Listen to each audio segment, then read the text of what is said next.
My name is Laura Dawson, and I'm a Principal Program Manager at the AWS Institute. When disaster strikes, the AWS Disaster Response Team rapidly deploys infrastructure, technology, and volunteers to some of the world's hardest hit areas. On the ground, AWS works with specialist teams to provide critical support in areas such as imaging and communications. Adam Marlatt is the Operations Director at Help.NGO. We spoke with Adam to find out more about how Help.NGO works with AWS in the field to respond to disasters and complex emergencies. What does Help.NGO do? So Help.NGO is an international non-governmental organization. We deploy around the world, dealing with a series of complex emergencies and also preparedness ahead of these different situations as they may arise. So when you see earthquakes or hurricanes or other things on television, usually we've tried to prepare months ahead of time in terms of pre-positioning personnel and supplies to be able to respond as soon as these disasters happen, to be able to efficiently and effectively provide communications assistance, technical support on the ground, disaster mapping, and other technical resources to local responders who are trying to best assist the communities that are in need. How did Help.NGO work with AWS during Hurricane Dorian? Hurricane Dorian was a really unique emergency in that we had a unusually northern track of a hurricane combined with a very intense wind speed and a series of individual disparate islands that were not so connected, and a population that was very spread out across these locations. And so what we did is we worked with AWS to be able to rapidly provide assistance to best understand the situation on the ground via a series of mapping missions to collect data and then process it in near real time to be able to give emergency responders a much better picture of what was actually happening and where the most critical needs were. Why is data analysis important?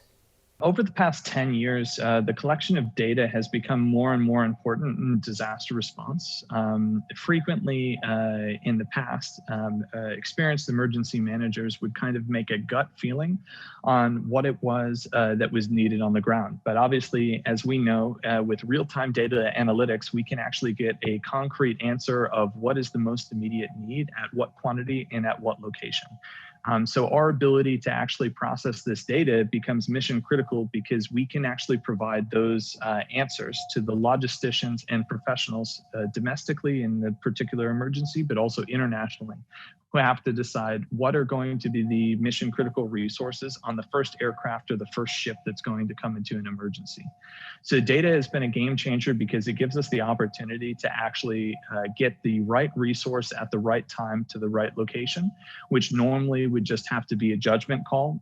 And as good as humans and experts are, without the proper amount of information, it's impossible to make the right decision. And so the more data that we can collect and the faster that we can analyze it gives us a better opportunity to give the correct answer in the right amount of time.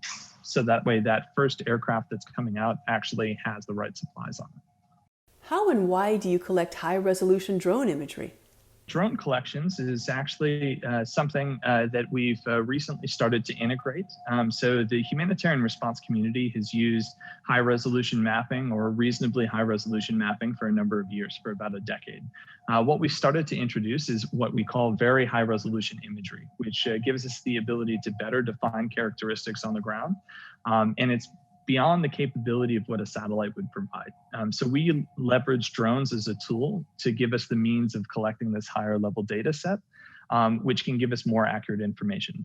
So what we do is we take FAA licensed pilots that we have bilateral agreements in different regions of the world and pre-positioned equipment to immediately deploy to emergencies and collect this information. And so that's the first step in our process of starting to create a data lake that we can then kind of pull these mission critical answers from. So that's kind of the first step in the chain. So we focus on using smaller drones that are safe to fly over people and that we can rapidly collect this information and really get answers in 24 to 72 hours after an emergency occurs. So there's two things that we're actually doing when we're flying drones in emergency. The first one is simply taking pictures. And so pictures give us a very accurate image of what is actually happening on the ground. So the challenge with satellite imagery is a lot of time one pixel on the screen might actually be the size of a car.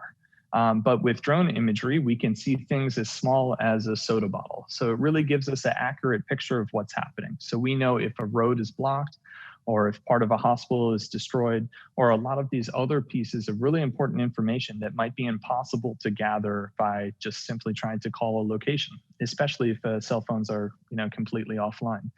The second thing that we actually do is we take these images and we're able to combine them in the cloud and create a 3D model.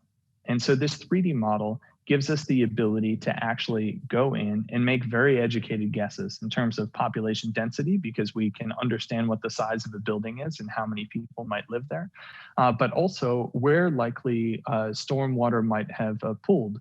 And if we know, for instance, how far in storm surge might have occurred, we know exactly where we should focus assistance on, because obviously it's important for us to identify and prioritize those most in need. What lessons did you learn from Hurricane Dorian? One of the biggest things that we actually learned from the response to Hurricane Dorian is that we can start to actually lean on the cloud a lot more than we initially thought. So in previous emergencies over the past decade, we've started to integrate different technical solutions, but we've always have a paper-based backup plan. One of the things that we really saw is by deploying edge solutions and edge hardware, it's giving us the opportunity to make a lot more complex decisions, but not taking a ton of human resources to accomplish it.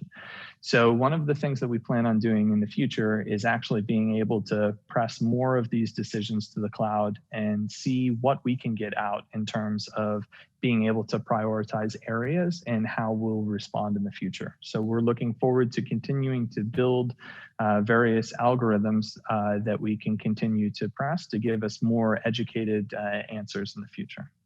What advice would you give to emergency managers to help them prepare for future disasters?